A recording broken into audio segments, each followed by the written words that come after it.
updates ni Alden Richards, yung post ni Alden sa kanyang Facebook account, yung episode 2 ng Mobile Fund, yung tinalakay ang Heart of Mobile Fund.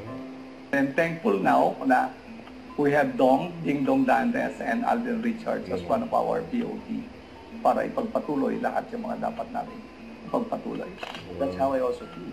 Na parang May supportive ang kuya, Alden. napakadaming Kuya tulong Ding Dong. na may binigay sa akin ng industriya ito. And para sa akin, do I see myself being here for a very long time, maybe all my life, yes. And ganun din yung dedication into giving back dito sa industriya nito. Saka parang ganun din Dong, hearing the stories of our fellow board members to the point of kailangan ng maglabas ng sariling pera just to sustain doing events as fundraisers for the sake of the foundation. Yun yung inspiration. Now that we are here, Dong, hindi ko nahahayaan mangyari. We will protect Mobile Fund at all costs. Yun o.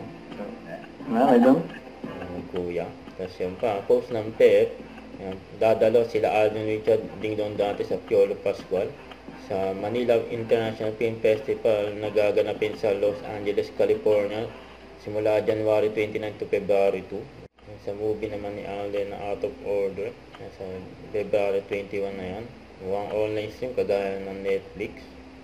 Yan, abangan niya ng movie ni Alden. Yan pa yung picture ni Alden na nagpunta siya ng Quezon City. Huwag kalimutan mag-subscribe, click on notification bell para lang update po on for reaction vlog. Bye guys, thank you for watching.